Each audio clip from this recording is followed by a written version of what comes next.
오늘 우리에게 주신 말씀은 사무엘하 11장 말씀입니다.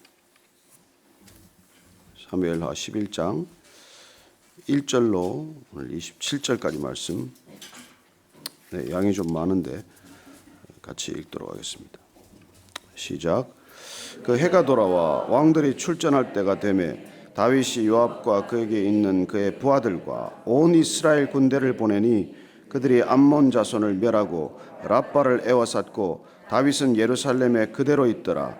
저녁 때에 다윗이 그의 침상에서 일어나 왕궁 옥상에서 거닐다가 그곳에서 보니 한 여인이 목욕을 하는데 심히 아름다워 보이는지라. 다윗이 사람을 보내 그 여인을 알아보게 하였더니 그가 아뢰되 그는 엘리암의 딸이요 햇사람 우리아의 아내 밧세바가 아니니까 하니 다윗이 전령을 보내어 그 여자를 자기에게로 데려오게 하고 그 여자가 그 부정함을 깨끗하게 하였으므로 더불어 동침하며 그 여자가 자기 집으로 돌아가니라. 그 여인이 임신하며 사람을 보내 다윗에게 말하여 이르되 내가 임신하였나이다 하니라. 다윗이 요압에게 기별하여 햇사람 우리아를 내게 보내라 하며 요압이 우리아를 다윗에게로 보내니 우리아가 다윗에게 이르매 다윗이 요압의 안부와 군사의 안부와 싸움이 어떠했는지를 묻고 그가 또 우리아에게 이르되 내 집으로 내려가서 발을 씻으라 하니 우리아가 왕궁에서 나가매 왕의 음식물이 뒤따라가니라. 그러나 우리아는 집으로 내려가지 아니하고 왕궁 문에서 그의 주의 모든 부하들과 더불어 잔지라. 어떤 사람이 다윗에게 아뢰되 우리아가 그의 집으로 내려가지 아니하였나이다. 다윗이 우리아에게 이르되 내가 길 갔다가 돌아온 것이 아니냐 어찌하여 내 집으로 내려가지 아니하였느냐 하니 우리아가 다윗에게 이르되 언약궤와 이스라엘과 유다가 야영 중에 있고 내 주 요압과 내 왕의 부하들이 바깥 들에 진치고 있거늘 내가 어찌 내 집으로 가서 먹고 마시고 내 처와 같이 자리이까. 내가 이 일을 행하지 아니하기로 왕의 살아계심과 왕의 혼의 살아계심을 두고 맹세하나이다 하니라. 다윗이 우리아에게 이르되 오늘도 여기 있으라. 내일은 내가 너를 보내리라. 우리아가 그날에 예루살렘에 머무니라. 이튿날 다윗이 그를 불러서 그로 그 앞에서 먹고 마시고 취하게 하니 저녁 때 그가 나가서 그의 주의 부하들과 더불어 침상에 눕고 그의 집으로 내려가지 아니하니라. 아침이 되매 다윗이 편지를 써서 우리아의 손에 들려 요압에게 보내니 그 편지에 써서 이르기를 너희가 우리아를 맹렬한 싸움에 앞세워 두고 너희는 뒤로 물러가서 그로 맞아 죽게 하라 하였더라. 요압이 그 성을 살펴 용사들이 있는 것을 아는 그곳에 우리아를 두니 그 성 사람들이 나와서 요압과 더불어 싸울 때에 다윗의 부하 중 몇 사람이 엎드러지고 햇사람 우리아도 죽으니라. 요압이 사람을 보내 그 전쟁의 모든 일을 다윗에게 보고할세 그 전령에게 명령하여 이르되 전쟁의 모든 일을 내가 왕께 보고하기를 마친 후에 혹시 왕이 노하여 내게 말씀하기를 너희가 어찌하여 성에 그처럼 가까이 가서 싸웠느냐 그들이 성 위에서 쏠 줄을 알지 못하였느냐 여룻베셋의 아들 아비멜렉을 쳐 죽인 자가 누구냐 여인 하나가 성에서 맷돌 밑짝을 그 위에 던지매 그가 데베스에서 죽지 아니하였느냐 어찌하여 성에 가까이 갔더냐 하시거든 내가 말하기를 왕의 족 햇사람 우리아도 죽었나이다 하라. 전령이 가서 다윗에게 이르러 요압이 그를 보낸 모든 일을 다윗에게 아뢰어 이르되 그 사람들이 우리보다 우세하여 우리를 향하여 들러 나오므로 우리가 그들을 쳐서 성문 어귀까지 미쳤더니 활 쏘는 자들이 성 위에서 왕의 부하들을 향하여 쏘매 왕의 부하 중 몇 사람이 죽고 왕의 종 햇사람 우리아도 죽었나이다 하니 다윗이 전령에게 이르되 너는 요압에게 이같이 말하기를 이 일로 걱정하지 말라. 칼은 이 사람이나 저 사람이나 삼키느니라. 그 성을 향하여 더욱 힘써 싸워 함락시키라 하여 너는 그를 담대하게 하라 하니라. 우리아의 아내는 그 남편 우리아가 죽었음을 듣고 그의 남편을 위하여 소리내어 우니라. 그 장례를 마침에 다윗이 사람을 보내 그를 왕궁으로 데려오니 그가 그의 아내가 되어 그에게 아들을 낳으니라. 다윗이 행한 그 일이 여호와 보시기에 악하였더라. 아멘. 오늘 11장부터 시작되는 다윗 얘기는 다소 우울한 얘기입니다. 오늘 이 다윗과 밧세바 사건은 성경에서 기록된 어떻게 보면 가장 잘 알려진 스캔들이 되고 말았어요. 당시의 왕들이 이런 사적인 감춰진 생활들이 많았습니다.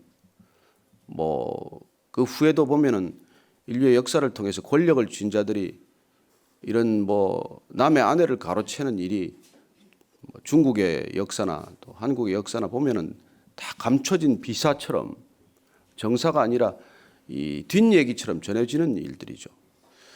어쩌면 정사를 기록할 때, 역사를 기록할 때, 성경을 기록할 때 이런 일들은 마땅히 뺐어야 하지 않느냐 할 그런 얘기인데 성경은 너무 소상하게 너무 많은 분량을 기록하고 있다는 것입니다. 다윗이 선한 일을 행한 것을 따진다면 어느 누구보다도 좋은 일, 착한 일을 많이 했을 터인데 그런 일을 일일이 기억하기보다는 어떻게 보면 이 한 여인과에 있었던 이런 불미스러운 일을 너무 자세하게 기록하고 있는 것을 봅니다. 왜 그럴까요? 성경이 의도하는 바는 무엇이겠습니까? 두고 올 후세들에게, 믿음의 사람들에게 사실 일러 깨우기 위한 목적 아니겠습니까? 다윗과 같은 사람이라고 할지라도 한순간에 무너질 수 있다는 것을 이렇게 적나라하게 보여주는 것이죠. 그동안 다윗은 전쟁에 분주했습니다. 어쩌면 골리앗을 쓰러뜨린 이후로 그는 도망자의 신세가 되어서 얼마나 오랜 기간 동안 힘든 세월을 보냈습니까? 정작 왕이 되었지만은 통일 이스라엘 왕이 될 때까지 7년 반의 시간이 걸렸고 그리고 왕으로 오르고 나서도 그는 사방의 적들과 싸우느라고 정신없이 어쩌면 분주하게 지냈던 그런 시간입니다.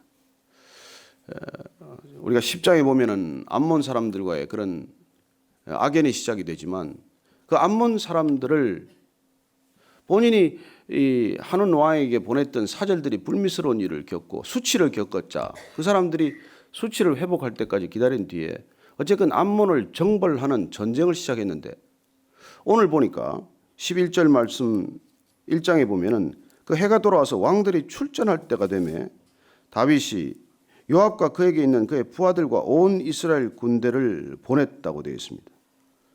왕들이 출전할 때가 되었다. 그 해가 돌아왔다. 이건 겨울이 끝나고 봄 이제 건기가 시작되었다는 뜻입니다. 이스라엘 지역은 겨울이 우기여서 길이 진창이 되고 마병이 움직이기 어려우니까 그때는 전쟁을 잘 하지 않죠. 그러나 봄이 되면 이제 비가 그치고 길이 마르고 다니기가 수월해지면 이때 주로 전쟁을 시작한 것이죠.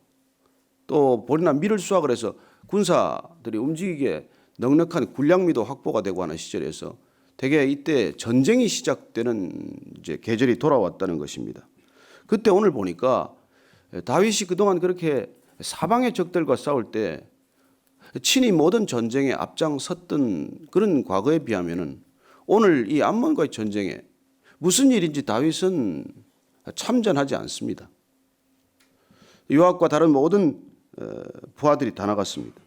온 이스라엘 군대가 다 나갔습니다. 그런데 유독 다윗은 지금 어디 있습니까? 2절 말씀에 보니까 저녁 때 다윗이 그의 침상에서 일어나 왕궁 옥상에서 거닐다가 그곳에서 보니 한 여인이 목욕을 하는데 심히 아름다워 보이는지라. 그리고 그는 지금 모든 이스라엘 군대가 전장에 나가 있는데 본인은 지금 왕궁에 있습니다. 그리고 낮에 낮잠을 얼마나 잤는지 저녁 때에 일어났다는 것입니다. 다윗의 이런 모습을 보면서 어떤 생각이 드십니까? 그 당시 전쟁은 왕이 늘 앞장서는 전쟁이에요. 그런데 다윗이 당연히 앞장서야 할 전쟁에서 빠졌다는 것입니다. 그는 전장에 있지 않고 지금 왕궁에 있다는 것입니다. 그리고 저녁이면은 지금 이제 잠자리에 들어야 할 시간인데 남들이 잠자리를 준비해야 할 시간에 그는 이제 일어나서 왕궁 옥상을 거닐기 시작했다는 것입니다. 이상하지 않습니까? 왜 다윗이 이런 모습을 보이고 있을까요? 그래요. 그는 게으름을 부리기 시작을 한 것입니다. 그는 어쩌면 이 암몬과의 전쟁을 대수롭지 않게 여겼을 수도 있고 이미 연전연승을 거두면서 전쟁에 늘 이겨왔기 때문에 당연히 이 전쟁도 이길 것이라고 계산하고 그가 굳이 참전하지 않아도 된다고 계산했을 했을 것입니다. 그리고 그는 후방에 머무르게 된 것이죠. 그리고 그가 있어야 할 장소를 선택하는 이 선택에서부터 그의 인생이 빗나가기 시작하는 것을 보게 됩니다. 왕이 지금 어디에 있어야 하는 것이죠. 이걸 결정하는 것이 얼마나 큰 갈림길을 만듭니까? 다윗이 있어야 할 곳은 전장인데도 불구하고 그는 지금 왕궁에 머물렀다는 것입니다. 자, 시간을 보십시다. 저녁에 잘 자러 가야 할 시간에 그는 이제 일어났다는 것입니다. 그리고 장소의 선택과 시간의 선택에 있어서 다윗은 전혀 다른 모습을 보이고 있습니다. 왜 그런 선택과 그런 실수를 저질렀을까요? 마음을 놓았기 때문이죠. 우리 이걸 방심이라고 합니다. 다윗이 마음을 놓았어요. 그리고는 그는 잊지 않아야 할 곳을 선택했고 방심했기 때문에 그러지 않아야 할 시간에 그런 일을 하고 있다는 것입니다. 저는 여러분들이 이 시간에 이 자리에 있는 걸 정말 축복합니다. 이 자리에 여러 사람들이 여러 다른 자리에 있을 것입니다. 아직 잠자리에 있는 분도 있겠죠. 또 부지런한 사람은 운동하러 가신 분들도 있을 것입니다. 또 다른 많은 자기 선택의 자리가 있을 것입니다. 그러나 저와 여러분은 예배 자리를 택했습니다. 왜냐하면 하루의 시작을 여기서 시작하겠다고 결정한 때문이죠. 이 시간, 이 장소에서 오늘 하루를 시작하겠다고 한 결정이 그렇게 쉬운 결정만은 아닐 것이라고 생각합니다. 아침에 늘 일어나는 분들도 아침에 또 일어나려면 쉽지 않습니다. 때로는 고통스럽습니다. 오늘은 빠지고 싶어요. 오늘 좀 쉬고 싶습니다. 근데 여러분 우리가 경험하거니와 1년을 이 새벽 자리를 여러분이 지켰다고 하더라도 무너지는 것은 단 하루, 단 사흘이면 충분합니다. 좋은 습관은 3년이 지나도 잘 안 생기지만 좋지 않은 습관이야 한두 번의 실수로 무너지는 것 아닙니까? 다윗이 지금까지 한 번도 하나님 눈 밖에 나지 않고 잘 달려왔어요. 그러나 이 한 가지 선택, 내가 전장에 있어야 할 자리에 왕궁에 머물렀다는 것, 내가 전선에 나가야 할 그 자리를 지켜야 할 이 왕이 후방에 머물렀다는 것, 이게 큰 실수를 부른 것이고 화근이 된 것이죠. 그래서 오늘 보니까 그는 이 저녁에 일어나서 얼마나 낮에 잤든지 저녁 무렵에 되어서 일어나서 그리고 조금 서늘해진 틈을 타서 왕궁 옥상에 올라간 것입니다. 그 예루살렘 성을 가보면 알겠지만 왕궁은 제일 높은 곳에 있어요. 그 위에서 올라가면 모든 시가지가 한눈에 내려다 보이는 것이죠. 근데 왜 하필 또 목욕하는 여인을 봅니까? 얼른 눈을 돌렸으면 좋았을 터인데 그걸 은밀하게 즐긴 것이죠. 그리고 그는 오늘 봅니다. 3절 말씀 한번 보십시다. 같이 한번 읽어봅시다. 시작. 다윗이 사람을 보내 그 여인을 알아보게 하였더니 그가 아뢰되 그는 엘리암의 딸이요 햇사람 우리아의 아내 밧세바가 아니니까. 다윗이 그 여인을 바라보았어요. 그리고 계속해서 그 여인을 바라보았어요. 그리고 그 여인을 드디어 묵상하기 시작한 것입니다. 그래서 그 여인에 관해서 알아보기로 결정을 하는 거예요. 여러분 이게 한 걸음 한 걸음 죄의 덫에 걸렸을 때 우리가 보통 진행되는 모습 아닙니까? 그리고 우리가 한번 얼핏 보았어요. 고개를 돌리면 끝입니다. 근데 그걸 자꾸 생각하기 시작을 해요. 그리고 어떻게 하면 그 여인을 만날 수 있을 것인가를 생각한 것이죠. 그래서 그 여인에 대해서 알아보기 시작했다는 것입니다. 여러분 알아보기 시작하는 게 화근이에요. 이게 사실은 물어보다라는 뜻입니다. 여러분 이걸 지금 이 여인에 대해서 물어볼 게 아니라 하나님께 물어봐야 될 일 아닙니까? 누구한테 무엇을 물어봐야 되는지를 지금 분별을 놓쳤다는 것이죠. 한순간의 방심입니다. 그랬더니 그 누구누구의 아내라는 사실이 드러났습니다. 누구에게 아내가 있다라는 말을 들었을 때 멈춰야 하지 않습니까? 누구의 아내라고 할 때 그 여인과 관계를 갖게 되면 그건 분명한 간음이 되고 유대율법상 간음은 남녀 둘 다 돌에 맞아 죽는 일입니다. 근데 거기서 또 멈추지 못하고 또 전령을 보내서 그 여자를 데려와서 결국은 임신에까지 이르게 됩니다. 멈출 수 있는 길은 수없이 순간순간 하나님께서 주셨습니다. 여기서 멈출 수도 있었고 또 조금 여기서 멈출 수도 있었고 여기서 멈출 수도 있지만 결국 여기까지 갔다는 것입니다. 자, 임신한 사실을 알고 나서 다윗은 이제 모든 생각이 어떻게 하면 이 임신한 사실을 숨길 것인가에 집중이 되는 것이죠.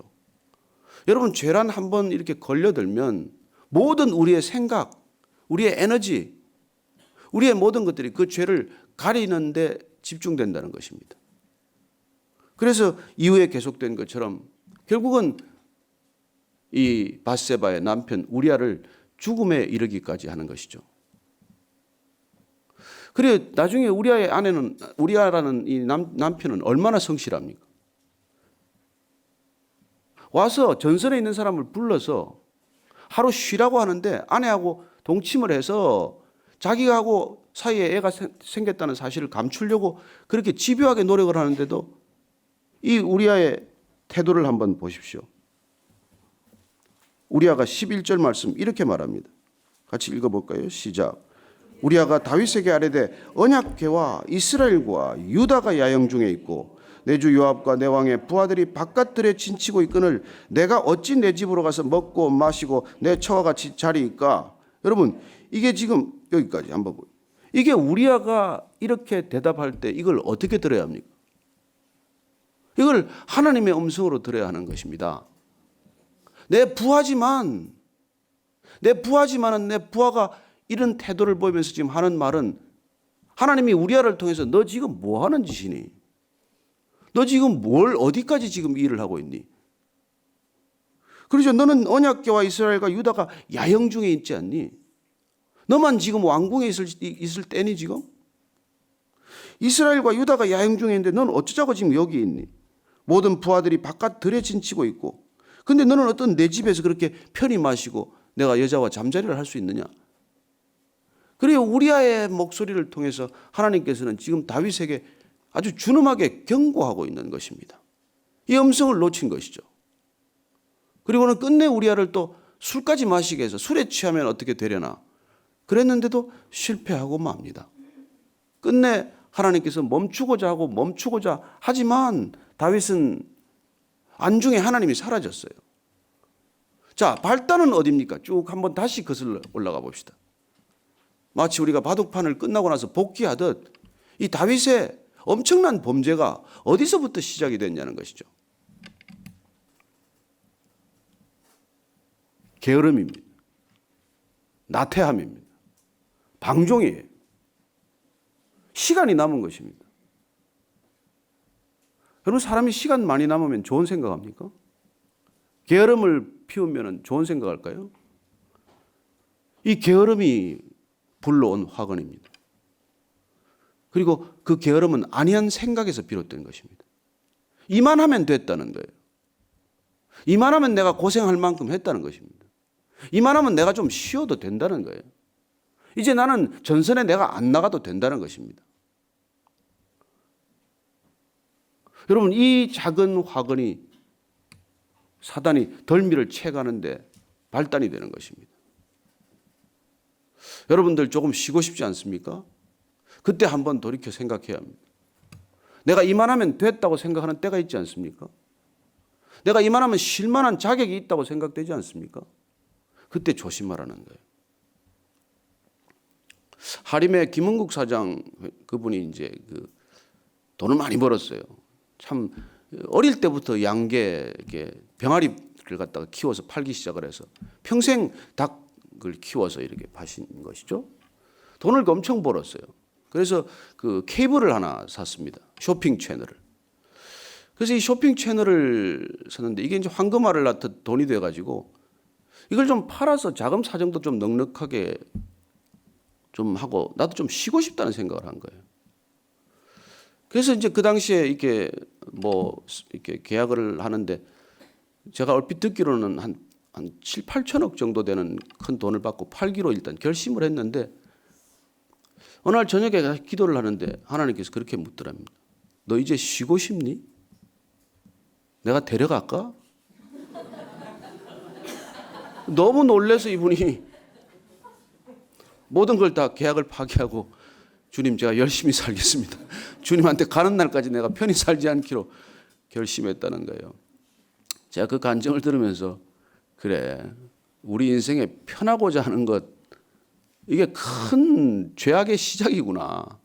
하나님께서 그분을 사랑하셔서 그런 마음을 주셔서 이제 돈 좀 쌓아놓고 편안하게 살고 싶다는 그 생각이 났을 때 하나님께서 그걸 막아주셨다는 것, 그게 얼마나 큰 축복인지 모르겠다는 것이죠. 예, 여러분들 여기 쉴만한 자격이 있는 분들 있을 것입니다. 또 그럴 연세가 되신 분도 있을 것입니다. 그러나 하나님께서 오늘 우리에게 다윗을 통해서 말씀하십니다. 내가 추구하는 그 편안함, 그런 것들이 그 게으름 때문에 생기는 안타까운 죄악이 가져올 고통에 비하면 아무것도 아니라는 것입니다. 여러분, 우리가 이 아침에 오는 이 고통은 우리가 게으름을 피웠을 때 얻는, 나중에 돌아오는, 나중에 우리가 대가로 지불해야 하는 것에 비하면 아무것도 아니라는 것입니다. 저는 우리가 오늘 이 다윗과 밧세바의 사건을 통해서 한 가지 우리가 깨닫고 돌아가야 할 것은, 우리가 이렇게 날마다 치르는 고통, 신앙을 지키기 위해서 지불하는 이 고통은 게으름 때문에 우리가 겪게 될 나중에 큰 고통에 비하면 지극히 작은 고통이라는 것입니다. 어떤 것을 택하시겠습니까? 다윗마저도, 이런 믿음의 거인마저도 한순간에 넘어지는 것을 우리가 오늘 보지 않습니까? 왜 이렇게 자세히 기록했겠습니까?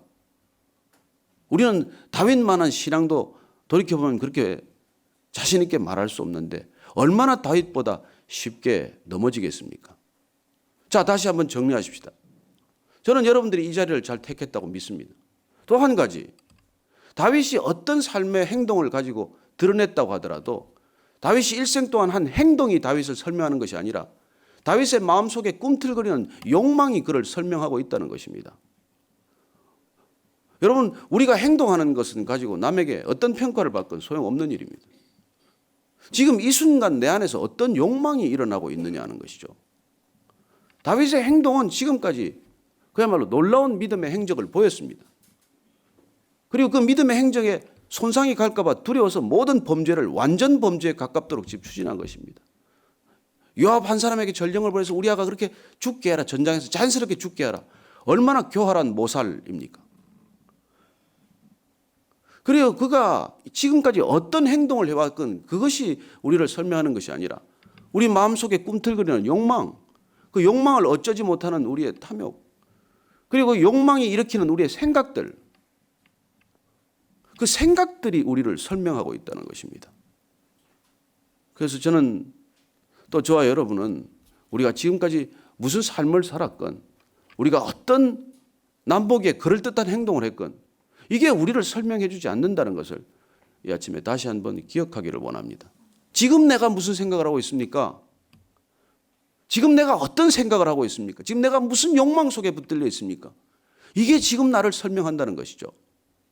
그래서 이 아침에 다시 한번 우리가 주님 앞에 정직하게 나를 비추어서 그렇게 나를 내어드리는, 다시 한번 나를 돌아보는 아침 되기를 바랍니다. 시편 51편 한번 다시 읽겠습니다만 내일 한번 더 읽든지 하죠. 이 다윗이 정말 회개하는 시를 짓지 않았습니까? 오늘 가셔서 한번 다윗의 시편 51편을 한번 읽어보시게 되기를 바랍니다. 그리고 이 아침에 다시 한번 기도할 것은, 하나님, 제가 깨어있게 하여 주옵소서. 하나님, 제 신앙이 지금까지 어떤 신앙이었건 한순간에 이처럼 다윗처럼 실족할 수 있다면 우리는 얼마나 더 실족할 수 있는 사람들입니까? 하나님, 내 생각을 들여다보게 하시고 내가 욕망하는 것들을 들여다보게 하시고 정직하게 주님 앞에 내어놓기를 원합니다. 내 힘으로 어쩔 수 없는 욕망, 내 능력으로 어쩔 수 없는 이 탐욕 주님 앞에 내려놓으니 주님, 저를 다스려 주옵소서. 우리를 불쌍히 여겨 주옵소서. 한번 기도하겠습니다. 하나님 아버지, 다윗을 바라봅니다. 지금까지 얼마나 주님께 신실한 사람이었습니까? 하나님 보시기에 전혀 부끄러움이 없는 사람, 하나님 마음에 합한 신앙이었지만은, 그러나 그가 게을렀을 때, 방종했을 때, 그가 남는 시간을 주님 앞에 드리지 않고 내가 그 시간을 은밀하게 즐겼을 때 어떤 결과가 일어나는지를 보게 해주셔서 감사합니다. 하나님, 시간의 주인은 하나님이십니다. 내가 내 마음대로 시간 쓰지 않게 하시고 주님이 요구하는 대로 제 시간 쓰게 하여 주옵소서. 하나님, 우리가 주님께 시간을 드릴 때 시간의 효율성이 생길 줄로 믿습니다. 주님의 시간 주님께 돌려드릴 때 주님께서 놀랍게도 그 시간이 오병이어의 기적이 될 줄로 믿습니다. 하나님, 바쁘다고 말하지 않게 하시고 그리고 게으름 부리지 않게 하시고 주님 앞에서 늘 신실한 믿음의 사람으로 그렇게 한 걸음 한 걸음 걷게 하여 주옵소서. 하나님, 주옵소서. 하나님 아버지, 바쁘다고 말하지 않게 하여 주옵소서. 또한 게으르지 않게 하여 주옵소서.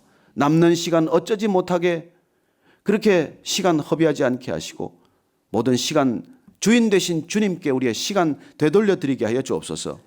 주님 앞에 우리의 시간의 11조를 드리고 싶습니다. 아니, 모든 시간 주님께 드리고 싶습니다. 주님, 그 시간 받으셔서 시간의 오병이어의 기적을 보게 하여 주옵소서. 하나님, 오늘 다윗을 통해서 저희들이 바라봅니다. 그 믿음의 사람이 한순간에 넘어질 수 있다면 우리는 오죽하겠습니까?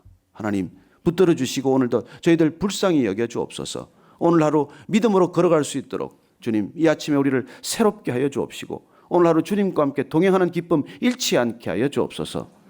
이제는 우리 구주 예수 그리스도의 은혜와 하나님 아버지의 크신 사랑과 성령의 충만하심이 시간의 주인 되신 주님께 우리의 모든 시간 돌려드릴 때 그 시간 가운데 기적을 베풀어 주실 것 소망하는 모든 믿음의 사람들 위해 지금부터 영원까지 함께 하옵시기를 축원하옵나이다. 아멘.